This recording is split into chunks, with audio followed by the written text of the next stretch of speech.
When the Lakers had to make a choice between Shaq and Kobe, they chose Kobe, and it was the right choice. He practiced harder, he practiced longer, he wasn't as hurt as often, but the Lakers knew that for a couple of years, as Shaq went to join D. Wade in Miami and Pat Riley, the Lakers knew they were going to take a PR beating for a couple years.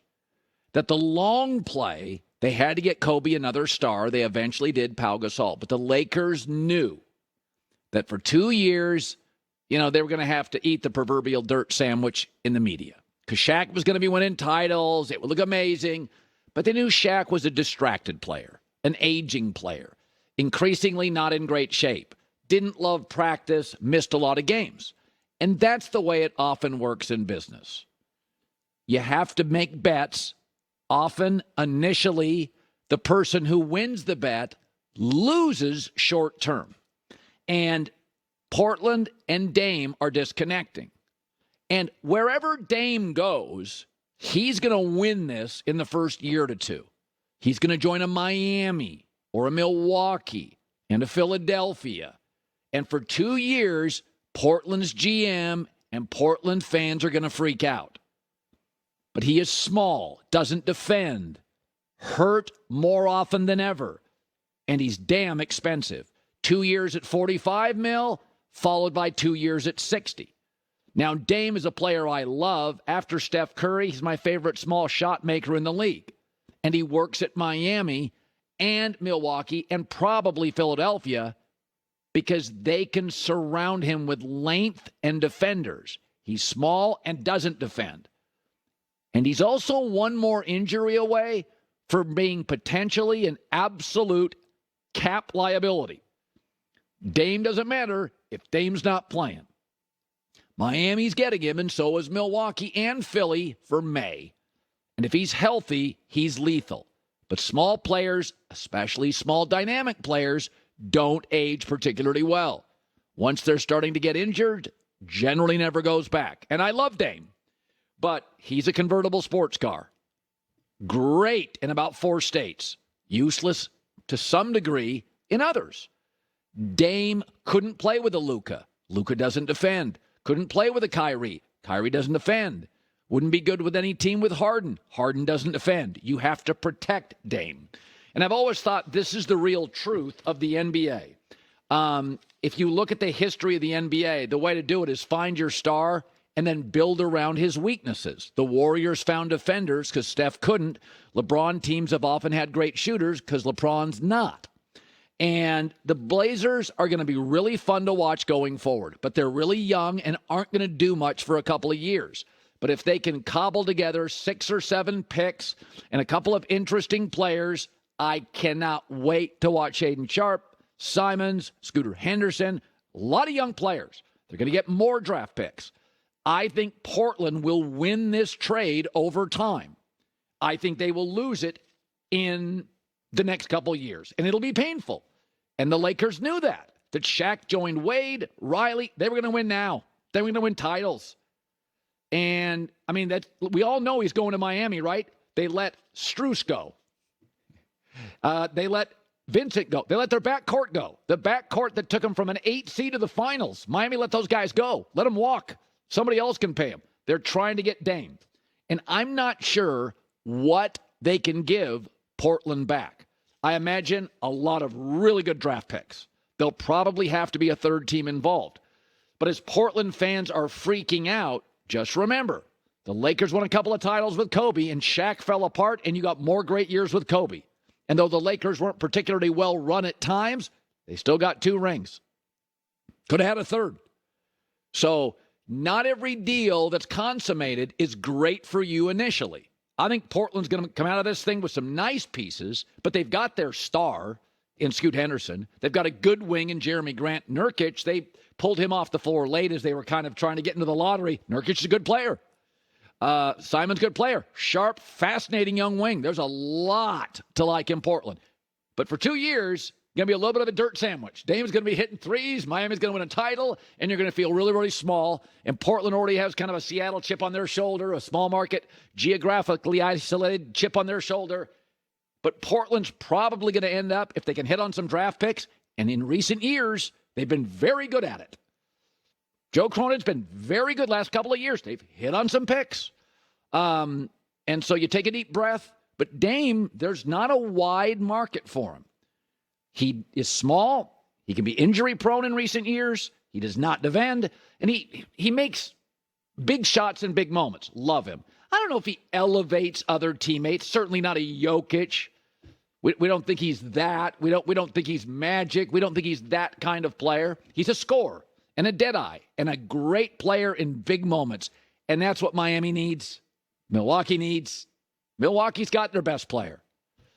Philadelphia's got their best player. They need a shot maker. Dame's going to be perfect. But don't freak out.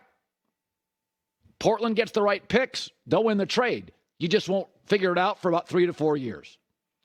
Ryan with the news. No. Turn on the news. This is the Herd Line News. All right, Colin, start with free agency. The 76ers are reportedly in no rush to trade James Harden. According to Woj, teams that have inquired about Harden say the asking price is extremely high.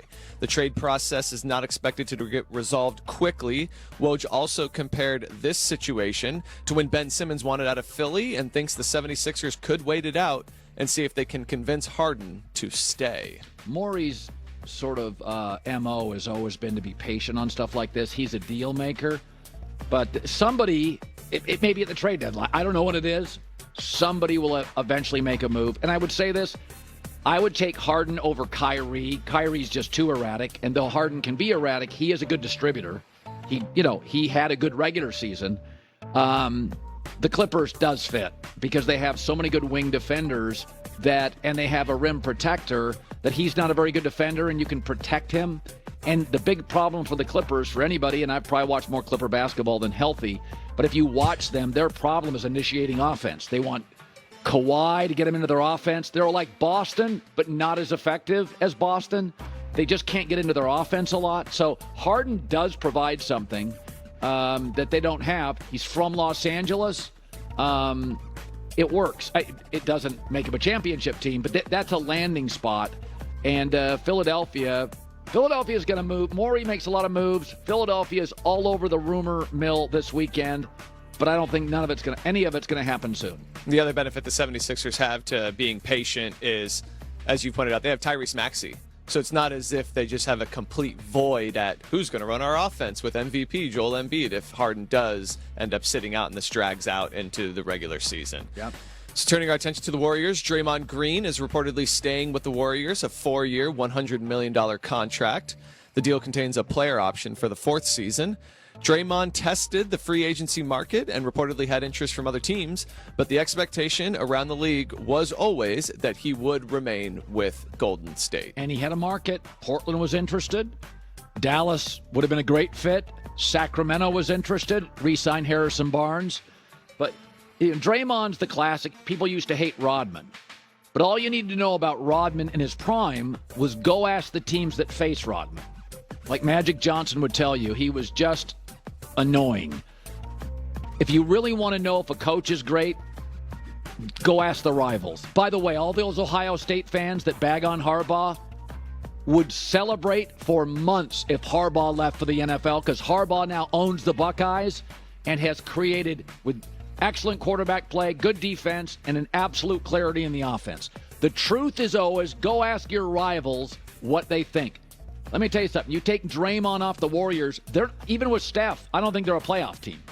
So, and also, though, it looks like the Warriors, they've made a few moves in the backcourt, but they're just bringing back the same guys. I do not see them as a championship team. I would have done this, but if you cannot get another big, I think there's limitations on what they can do. They feel like a playoff series team, and I would have done this, but if you're going to stay with Clay, instead of getting size, I think the dynasty run is over. Yeah. To your point, they're missing that elite-level dynamic athlete to be a playmaker alongside Steph. And something you've been on for a while is the value that Draymond provides to Golden State goes well beyond just a box score number. Yeah. And we'll wrap it up with this, Colin. The Rockets landed 2 big free agents over the weekend. Fred VanVleet, who was reportedly the team's top target in free agency, agreed to a 3-year, $130 million deal. Houston also got Dillon Brooks on a 4-year, $80 million contract.